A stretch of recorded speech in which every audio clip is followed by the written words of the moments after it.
오늘 베드로후서 1장 5절부터 9절 보겠습니다. 그러므로 너희가 힘써 너희 믿음의 덕의 지식의 절제를, 절제의 인내를, 인내의 경건을, 경건의 형제의 우애를, 형제의 우애에 사랑을 더하라. 이런 것이 너희에게 있어 흡족한즉 너희로 우리 주 예수 그리스도를 알기에 게으르지 않고 열매 없는 자가 되지 않게 하려니와 이런 것이 없는 자는 맹인이라 멀리 보지 못하고 그의 옛 죄가 깨끗하게 된 것을 잊었느니라. 아멘. 앞서 베드로가 선언한 내용이 있습니다. 하나님께서 우리에게 이미 생명과 경건에 속한 모든 것을 주셨다는 거예요. 그리고 주의 신성한 성품에 참여하게 하시겠다는 보배롭고 지극히 큰 약속을 주셨다는 선언이었습니다. 즉 주님께서는 우리의 성화를 약속해 주셨다는 거예요. 그리스도인의 삶은요, 성화라는 하나님의 거룩한 부르심이 있습니다. 즉 예수 그리스도의 그 신성한 성품, 삼위일체 하나님의 그 거룩한 성품에 우리가 참여하는 것이 그리스도인의 삶의 목적이라는 거예요. 그래서 교회는 성화 공동체다라고 이야기합니다. 주님께서는 우리가 이렇게 성화 받을 수 있도록 보배롭고 지극히 큰 약속을 이미 주셨어요. 그렇기 때문에 이 성화의 과정에 주님의 능력이 날마다 우리를 붙들고 계시다는 거예요. 우리는 거기에 반응하면 됩니다. 구절은 이렇게 이야기해요. 그런 반응이 없어서 열매가 없는 자는 맹인이다. 믿는 자라고 이야기하지만 그 사람은 맹인이다. 그 사람은 자기 죄가 깨끗하게 된 것조차 잊어버린 자다. 라고 이야기해요. 그러니까 성화받아 나아가고 있는가는요. 그리스도인에게 너무너무 중요한 하나의 표징입니다. 아무리 예수님을 믿어도 성화, 즉 주의 거룩한 성품이 그에게 나타나지 않는다면, 변화가 없다면 이 사람은 맹인이에요. 예수님으로 말미암아 우리의 그 원죄가 씻기고 정확하게 되었다는 것조차 모르는 사람이에요. 그 예수님을 믿는 것이 결국 회개를 통하여 죄 씻음이 일어났고 그것으로 변화받아 나아간다는 모든 사실에 대해서 무지한 자라는 거죠. 이제 5절을 보겠습니다. 이미 우리는 3절, 4절에서 성화 받을 수 있는 하나님의 보배로운 약속을 받았어요. 그리고 생명과 경건의 능력을 받았습니다. 그렇기 때문에 5절 이렇게 말씀해요. 그러므로 너희가 더욱 힘써. 하나님께서 만약에 너희들에게 아무것도 주지 않으시고 약속도 주지 않으시고 돕지도 않으시고 능력도 주지 않으시면서 성화되어라 라고 한다면 안 되겠지만 그러나 너희들이 이미 받았기 때문에 그러므로 너희가 더욱 힘쓰라고 말합니다. 이걸 직역하면 모든 열심을 기울여 이런 뜻이에요. 여기서 알 수 있는 것은요. 성화란 감나무 밑에 입 벌리고 있다고 일어나는 것이 아니라는 거예요. 하나님께서 아무리 생명과 또한 경건에 속한 모든 것을 주셨다 하더라도 자기가 아무것도 안 하고 있다면 자기가 주의 말씀에 순종하고자 하는 그 겸손한 엎드림이 없다면 안 된다는 거예요. 이건 인간이 자유의지를 가졌기 때문입니다. 아무리 주님께서 인도하셔도요, 자기가 자유의지로 아무것도 안 하면 아무 일도 안 일어나요. 아무 반응도 하지 않는 사람은 아무 일도 안 일어나요. 그게 맹인이에요. 여러분, 눈앞에 아무것도 보이지 않는데 그 앞에서 무엇을 한들 그가 반응하겠습니까? 그렇기 때문에 성화라는 것, 하나님의 신성한 성품에 참여한다는 것은 수동적인 기다림이 아닙니다. 능동적인 고군분투가 있어야 해요. 그래서 게으르면 안 됩니다. 계속하여 주의 말씀 앞에 엎드리고 주께서 내게 가르쳐 주시는 것에 집중하며 능동적으로 자기 자신이 열심을 내야 됩니다. 이제 7가지 덕목을 이야기하는데 이거는 7가지 덕목의 사슬이라고 이야기해요. 왜냐면 이렇게 칙칙폭폭 기차처럼 서로 연결되어 있기 때문이에요. 베드로는 이렇게 이야기해요. 7절 마지막에 보면 이 7가지를 더하라. 그러니까 하나만 취하는 것이 아니고 하나에 하나를 더하고 거기에 또 하나를 더하고 하나를 더하고 그래서 서로 다 긴밀하게 연결되어 온전히 연합되도록 하라라는 거죠. 무엇이 연합되어야 하냐면 첫 번째가 믿음이에요. 믿음. 모든 그리스도인의 성화는요. 믿음을 기초로 하여 시작됩니다. 1절에 보면 보배로운 믿음이라고 이야기했어요. 믿음이 기초라는 거야. 얼마나 중요합니까? 주께서 말씀하시는 신성한 성품에 참여하는 이 성화는요. 믿음 없이는 안 된다는 거야. 그러므로 지금 이 모든 말씀은 그리스도 예수를 참되게 믿는 자들을 향한 하나님의 부르심이 있어요. 먼저는 믿어야 돼요. 주님을 믿는 거예요. 그 믿음 위에 덕이 있게 됩니다. 믿음에 덕이 더하여지게 돼요. 이 덕이라는 것은요. 원어적으로 보면 탁월함이에요. 무언가 믿는 자의 삶인데요. 그 삶을 사람들이 봤을 때 탁월한 무언가가 있다는 믿는다는 거예요. 그냥 믿는 게 아니고 야, 저 사람 예수님을 믿는다고 하는데 그 사람 삶에 탁월함이 있어. 이걸 풀어보면은요, 이렇게도 표현됩니다. 도덕적인 용기다. 이 사람 삶에는 도덕적인 용기가 있어요. 그렇기 때문에 그는요, 어긋난 것, 잘못된 것을요, 눈 감지 않습니다. 그것에 대해서 소극적으로 반응하지 않아요. 믿음의 덕이 더하여진 자는 주의 진리에서 벗어난 것을 보았을 때 용기 있게 그것에 반응합니다. 믿음이 있다고 하지만 이 도덕적 용기가 나타나는 탁월한 덕의 모습이 나타나지 않는다면 야고보서는 이렇게 이야기했어요. 그게 죽은 믿음이다. 그러니까 믿음에 덕이 더해져야 된다는 거죠. 그리고 그 덕 다음에 무엇이 있는가? 지식이 있어요. 지식. 아까는 덕이 있어야 된다 그랬어요. 이것은 도덕적인 용기를 통하여 실천하는 탁월함이에요. 그러니까 겉으로 뭔가 드러나는 게 있어요. 그런데 그것을 통하여 무엇이 생기냐면 지식, 하나님께서 분별하도록 주신 그 알미 그에게 들어간다는 거예요. 덕을 실천한 자가 지식을 얻게 됩니다. 덕을 실천하지 않는 자는 지식이 없어요. 즉 말씀을 듣기만 하고 자신이 실제적으로 하나님께서 주시는 그 덕을 실천하지 않는다면 이 사람은 지식이 없는 사람이에요.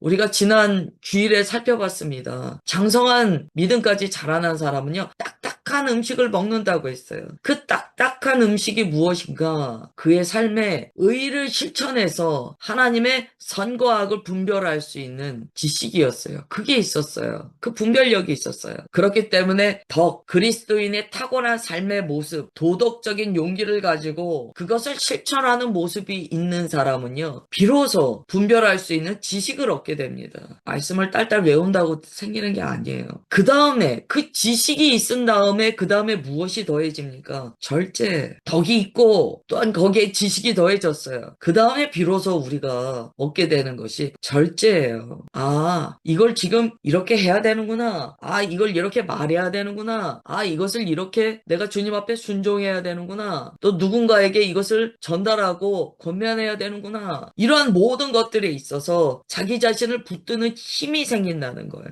이 절제는요, 어떤 정욕과 충동 앞에서 스스로를 다스리는 능력이 됩니다. 4절에 보시면 정욕 때문에 세상에서 썩어질 것을 피하라라고 했는데요. 어떻게 피할 수 있습니까? 믿음의 덕이 더하여지고 그 덕에 지식이 더하여지고 비로소 거기에 절제가 더하여질 때 우리가 썩어질 것을 피하게 된다는 거예요. 이 절제력이 없으면은요, 자기도 알아요. 여기 들어가면 불구덩이라는 걸 알아요. 이게 주님께서 기뻐하지 않으신다는 걸 알아요. 그런데 되지를 않아요. 그냥 마음에서 원하는 대로 해버리고 자기 마음대로 하는 특징이 있습니다. 반드시 우리가 이 절제까지 나아가야 돼요. 이 절제까지 나아가게 되면 그 다음에 무엇이 되는가? 한 번 절제했다고 되는 게 아니잖아요. 인내할 줄 알아야 되잖아요. 이 인내는요, 순간적으로 참는 정도가 아닙니다. 어떠한 억눌림 속에서도 주의 말씀에 따라 버티는 아주 견고한 지속성을 나타내요. 이게 이제 휘포모네라는 단어인데요. 이 휘포가 아래라는 뜻이에요. 그러니까 인내는요, 무언가 아래 짓눌린다는 거예요. 모네는요, 머무른다라는 뜻이에요. 그러니까 어딘가 아래에 머물러 있다라는 것이 인내입니다. 뭔가 나를 짓누르는 것 같은데 내가 거기에 그 자리를 계속 지키는 거예요. 그게 인내예요. 조금 지키다가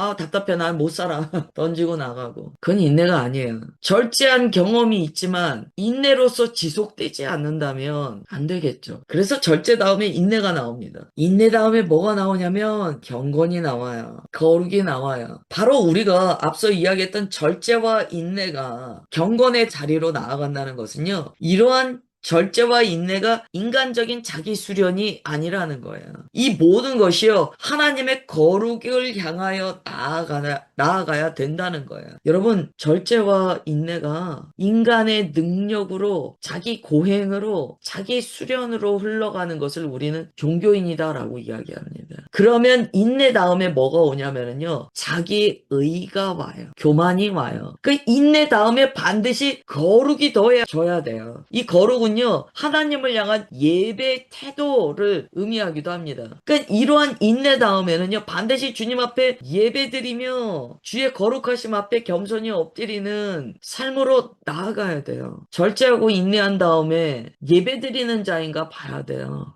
종교에는요, 절제하고 인내하면서 예배의 자리로 겸손히 나아가지 않습니다. 자기가 되었다 라고 이야기해요. 그래서 이 거룩이 있느냐, 경건이 있느냐가 굉장히 중요합니다. 하나님을 향한 방향성이 제대로 잡혀 있는가가 나타나야 돼요.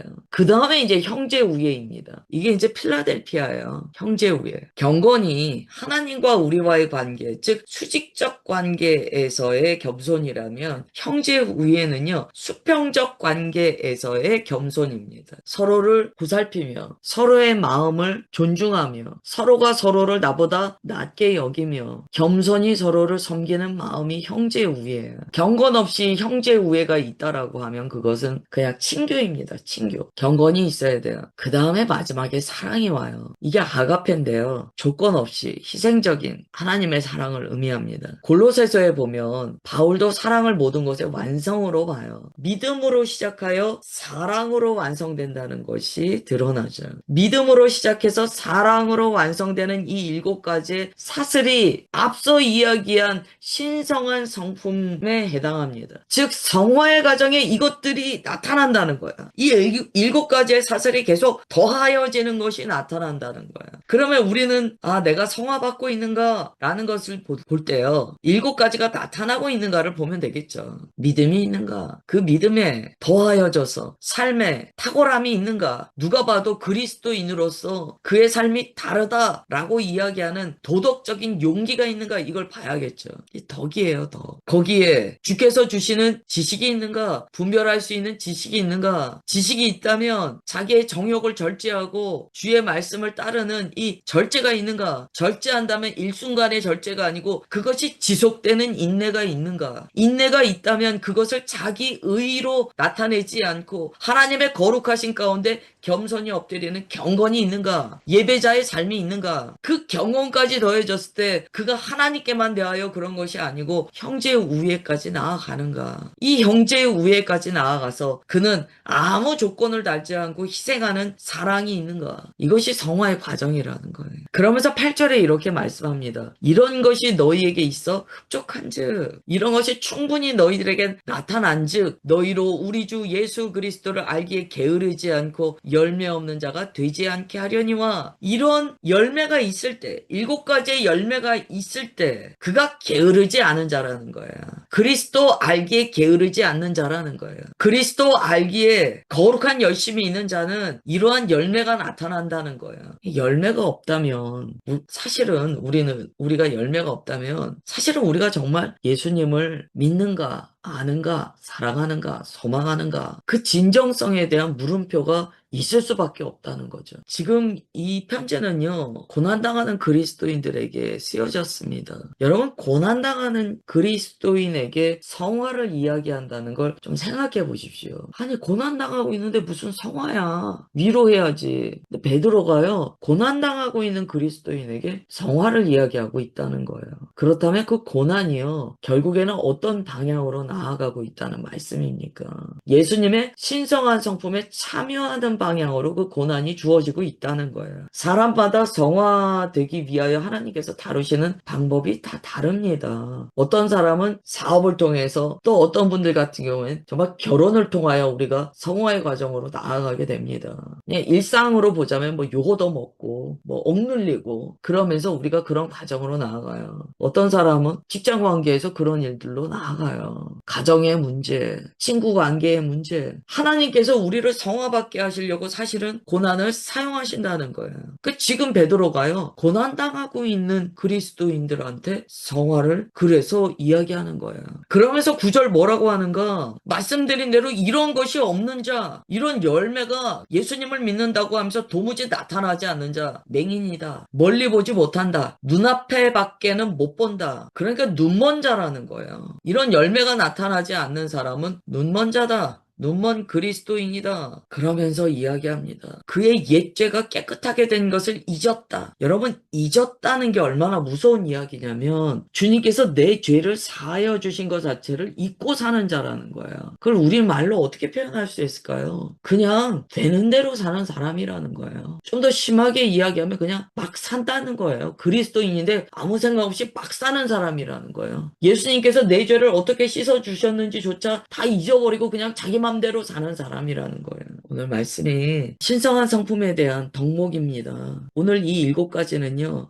더하여지는 것들이에요. 무엇은 있어도 되고 무엇은 없어도 되는 것이 아니고요. 모두 다 함께 더하여져서 연합함으로 열매 맺어야 하는 그리스도인의 덕목입니다. 이게 균형 잡힌 성화의 그림이죠. 오늘 말씀을 묵상하시면서 하나님 제 삶에 이러한 열매가 있기를 원합니다. 주님 도와주옵소서. 주님 저를 붙들어 주옵소서. 영적인 무기력에 빠져있지 않게 하시고 주께서 나를 어떻게 구원하셨는지 생명을 받은 그 자리를 다시 기억하게 하사 주의 말씀을 살아내는 우리 모두가 되도록 주의 보배로운 약속으로 나를 붙들어 주옵소서. 이렇게 기도하시면 좋겠습니다. 기도하겠습니다. 거룩하신 하나님 아버지, 우리에게 믿음을 주시고 그 위에 풍성한 열매를 더하라고 명령하여 주셨습니다. 더욱 힘써 믿음의 덕의 지식을, 지식의 절제를 더해가는 삶을 살게 하옵소서. 그 삶에 지속적인 인내가 그쳐지지 않게 하시고 오직 주님 안에 거룩함과 형제 우애의 자리로 나아가 십자가의 예수 그리스도의 사랑의 자리까지 나아가는 우리 모두가 되게 하옵소서. 이런 것이 없는 자는 주께서 십자가에서 우리의 모든 옛 죄를 씻어 주셨음을 망각하는 자라고 말씀하셨습니다. 주님께서 우리를 어떻게 구원하셨는지 날마다 기억하는 우리 모두가 되게 하옵소서. 주의 신성한 성품 가운데 우리가 자라나기를 원하나이다. 사랑하는 주 예수 그리스도의 이름으로 기도드리오